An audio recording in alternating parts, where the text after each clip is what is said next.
Brandon Turner. Brandon Turner. Yes, Brandon Turner. Looks like he has come on the bandwagon and starting to talk about something that is very near and dear to my heart.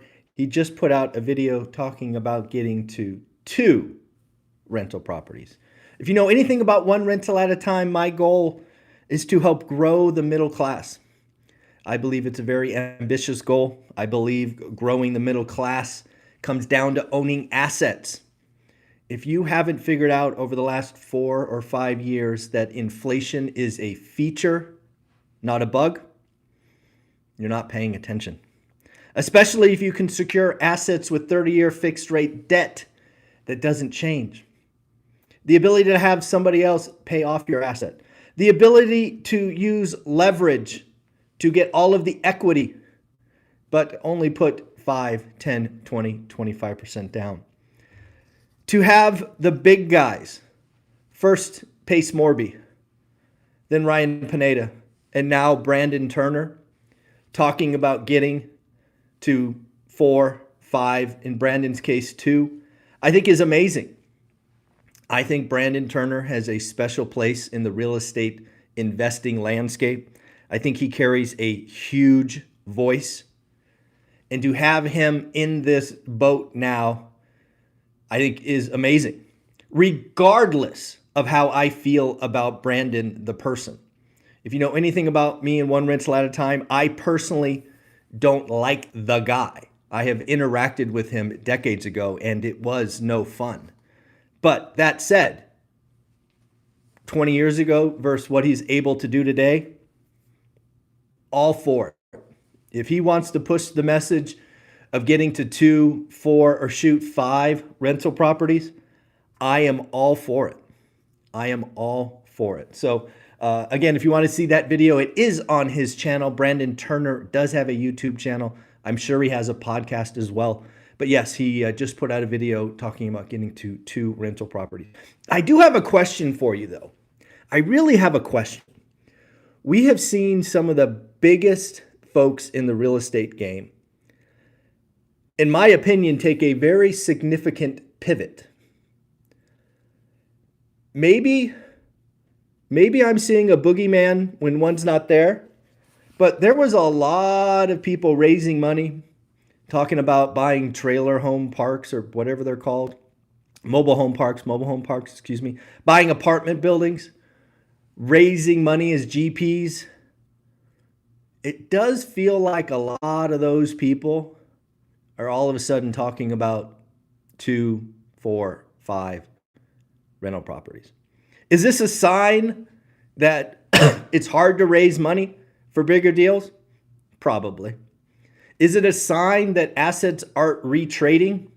Probably.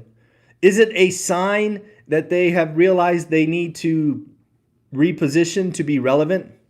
Maybe. I don't know, but it's like, to me, it kind of feels like in the last 45 days, some super secret memo went out, which I didn't get. I didn't get a copy of it, but a super secret memo went out that said, hey guys, stop talking about 100 or 1,000 units. Let's go talk about 4 or 5. Again, I want to be clear. I welcome that. To have Brandon Turner, again, perhaps one of the biggest names in real estate investing, talking about 2 rental properties, I think is amazing. So go check out that video. Tell them hi from One Rental at a Time. And more people talking about fixing or helping grow the middle class, the better, in my opinion. Yesterday, I talked about doing a live inside our school community. Unfortunately, I couldn't get Zoom and school to connect yesterday, so I have moved that to Sunday morning. I will be going live Sunday morning, 8 a.m. inside school, just for our school members. I apologize for the confusion yesterday. I tried to make it work. It just didn't work. So I gave up and rescheduled for Sunday at 8 a.m. What's going on in the real estate market? The real estate market, again, Mike Simonson, Altos Research, great up-to-date data. Folks, it finally happened. It finally happened. Last week, Labor Day week was the first, or I'm sorry, last week, reported this week, but for last week, excuse me. Active inventory actually fell. This was the first time all year. All year, inventory has been building. Inventory fell for the first time last week. Again, not by a lot, but anytime the trend changes, you need to pay attention. So again, this is seasonal. This normally happens. I believe what we are going to go through, as I've said repeatedly, we are in a buyer's market. Buyer's markets don't last long. This one, I think, might max out at 9 months. But what happens? We are seeing demand, even as rates fall, not pick up. More on that in a minute. But we are seeing inventory age out. It's something that I've actually asked Mike and Logan from Housing Wire to look at is, what is our cancellation or expireds? Guys, I don't know if you know this, but when you sign a listing contract, it typically has a date that the contract ends. It could be 3 months. It could be 6 months. It could be another date, but generally speaking, 3 or 6 months. How much inventory is out there, had zero price cuts, and is still active after 90 days? You know what I call that inventory? Stale, wish pricing, not relevant. I am just curious how many listings that were listed in the spring they tried to sell during the summer will now fall out or expire. It's going to be a bigger number than most people think about. So again, active listings, according to Mike Simonson and Altos Research, down week on week. New listings, 69,000, down 6% year on year. New contracts, 64,000, down 2.5%. Price reductions at 40%. Folks, I actually want to know something. All of you, if you follow One Rental at a Time and you're doing the work, you have a buy box. You should be looking at your buy box every day. I want to know what percent of your buy box has days on market over 30 and zero price drops. So for example, if your buy box has 40 active listings and it has 15 listings that are over 30 days, and 7 of those listings have had zero price drops, I want to know that data. Leave a comment below. I want to get a feel for how much bad inventory. Because again, a lot of people are talking about this ramp up of active listings. But if 5% of all these active listings are fake, not real, it's a very different story. So maybe you can help me understand that. Again, how many listings are in your buy box? How many over 30 days? And how many have had zero price drops after 30 days? I think that'd be really interesting to think about. Got an update from Resi Club, Lance Lambert. Mortgage rates 6.4%. And as we called, again, something we got right was the refi boom. We called the refi boom a month before anybody else, and it is here. What do I mean? Refinances up 94% year on year. Now, again, folks, with percentages, you got to be careful. This 94% is obviously off of a really ugly number last year. I think we might have been in the 7.5 range last year. But again, refis up 94%. Excuse me. Also, apps to purchase up 3% week on week, but down 4% year on year. Again, I don't think people are in a rush to do anything. You will hear more about that later from some of the retailers that we're going to talk about. But yes, the purchase apps were led by FHA and VA. Again, we are seeing folks take advantage of this buyer's market. Again, we are operating in a world that's slower, so you would expect FHA and VA to have a leg up in this environment. So good on them. Again, I hope if you're following me, don't offer list price. We're not doing that. We're doing disrespectful offers. Most of you, myself included, want to do one deal a year. Don't pay list price. So I don't know if you saw it yesterday, but we had a great conversation with Anna Kelly. Anna Kelly and I see the world very differently. Anna Kelly is preparing for a deep, dark, nasty recession. where I am coming at this going, you know what? I think we're actually already in it. And it's going to be far more like a rolling recession. This is an important conversation. I would ask you to look at that video because you probably have to operate differently. If you are operating in a world where it's going to get deep, dark, and scary, you probably make different decisions versus a rolling recession. These are important economic things to think about. So again, take a listen to that video. Anna does a great job of sharing her thoughts, excuse me. She does think that by the summer of next year, we could be down to 2% Fed funds rate. Sorry, I feel like I'm coming down with a cold. So again, that is an important video. Go ahead and take a look at. Again, folks, remember I'm offering you a bonus to sign up and buy tickets for our event in Vegas in February. If you buy tickets this week, I'm going to give you last year's recording, which is a $100 value. Don't worry, folks. If you already bought your tickets, I will, of course, take care of you because that's what we do here. I don't want you to be punished for buying early. You will also get that. Man, I think I might be catching a cold. That's no fun. So again, if you buy the ticket this week, I will give you the last year's recording, which you will watch. It was a lot of good. Fed President Bostic, folks, if you remember our conversations about good old Bostic, he was a hawk. He was one of the, a hawk. He's now turned rather dovish. Fed President Bostic is saying, we can't wait for inflation to get to 2%. We can't wait for inflation to get to 2%. We have to watch the labor market. It does seem like they are declaring victory over inflation, and now they are turning to the job market.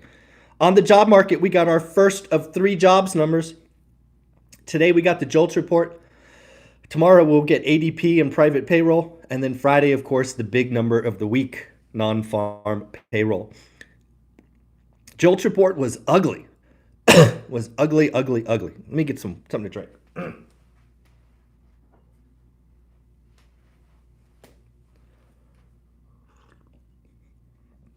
Fun fact, after we closed on our Vegas house, this was the first thing we bought. Or I should say I bought. I don't know. First thing I bought. There we go. All right, that's better. So again, we got our first jobs number. The jobs number was ugly. Ugly, ugly, ugly. This is a JOLTS report. It was expected to come in at 8.1 million. Again, job openings. Last was 8.1 million. It was an ugly number. Came in at 7.6. If you want to round up ever so slightly, it would be 7.7. So a pretty significant miss. Almost 500,000 jobs. Job market appears to be weakening. Again, the JOLTS report probably not as important. ADP report would be more important, but again, non-farm payroll is the number to watch. Will unemployment tick up to 4.4? Will it tick down to 4.2? Will it stay flat? This is an important thing to think about. I want to give a shout out to Jared and Frank, who are running our accountability groups. Folks, if you're in real estate investing, or you want to get started, you need to join our school community because that is a place where now we have 256, 57 members all doing the work. But more importantly, there's an accountability group on Sunday and an accountability group on Wednesday. You want to be a part of those. They talk about things like, how long do you hold on to problem properties? Should you do older or newer homes? What is a buy box? Why should we go to the Vegas event? Again, introduce yourself. Don't make my mistake. The first 5 years, I tried to do it all myself. Something that I have learned by growing this channel and doing all these amazing things with amazing people is you gotta change your environment. I call it firing your friends. You gotta get new friends. You gotta get new associations. And there is no better place to be, in my opinion, than our school community. And more importantly, join the accountability groups. Be a part of them. Ask questions. They look at inspection reports. They do deep dives. And again, they bring other guests on occasion. The 10-year note after the jobs or the JOLTS report is down again. The 10-year note is down again. What does that mean? What does the 10-year note being down again mean? To me, I really think the market is pricing in a 50 basis point move in September by the Fed. Not a quarter. They're pricing in a half. Again, you know my feelings on this. I think they're being early. I think they're being greedy. But that doesn't matter what I think. The market is speaking volumes. So we're going to see mortgage rates fall. Again, folks, mortgage rates will fall in anticipation of a cut. Don't say, hey, look, the Fed cut 50 basis points. Why aren't mortgage rates down? They move early. They move fast. So that is coming down. Don't know if you saw this, but it looks like Nordstrom's family is going to take the company or take the retailer private. They're going to take the company private at $23 a share. If you take a company private, you no longer have to report to the street. You can do the hard things and you can grow out of it. It'll be interesting to see. Now on to retailers. Dick's Sporting Goods. Dick's Sporting Goods blew out their number. Beat top line, beat bottom line, raised guidance, but did issue this cautious statement. Retailers are bracing for the consumers are bracing for the upcoming election, and we do not know what the impact on spending will be. Folks, you've heard me tell you, people aren't going to buy homes. They're not going to buy cars. Now we have people selling sporting goods, telling you that the consumer, this election cycle, all of this is going to disrupt consumer behavior. Something to think about. Again, be a contrarian. I keep telling you this. Be a contrarian. When everybody runs away, go shopping. Disrespectful offers. This is your time. I like to shop. I like to buy assets when nobody else is buying. Just how I am. Again, Dick's Sporting Goods. Dollar Tree came out, lowered guidance after, Dollar General was ugly last week. I think they fell 25%. Dollar Tree cut full year outlook, citing this is weird. I got to ask you. This is actually a quote from their CEO, citing increasing pressure on middle and high income consumers. Have I ever been to a Dollar General or Dollar Tree? I don't think I've ever been to a Dollar Tree or a Dollar General. I have no idea. Do high income earners shop at Dollar Tree? Do they? I did not. Maybe I'm wrong, because again, never been there. But do high income people go to Dollar Tree? I mean, that didn't seem to make sense to me. But hey, I don't know. Looks like the lumberjack shops there, so he says I do, so that's funny. All right, cool. Maybe I'm just wrong. I'm ignorant. That is totally possible. Again, never been there. Maybe high-income earners do shop there. And then lastly, what I think all this is telling us is that Walmart got it right. Walmart made a huge transition to groceries, which you can think of as staples versus discretionary. So again, a lot of stuff going on. Again, I want to shout out Brandon Turner one more time. I want to say welcome to the club. I want to say anybody with the name recognition, the clout that wants to come on board and tell folks all you got to do is get to 2 or 4 or shoot 5 rental properties, I want to shake your hand, say thank you, thank you, thank you. We don't need 100. We don't need thousands. You just need a couple. If you want to keep going and go to 10 or whatever, there you go. Alrighty, folks, I want you to have an amazing day. Join school, buy your tickets to the event. Let's just have some fun together. We'll see you tomorrow at 7:30 a.m. Take care and bye-bye.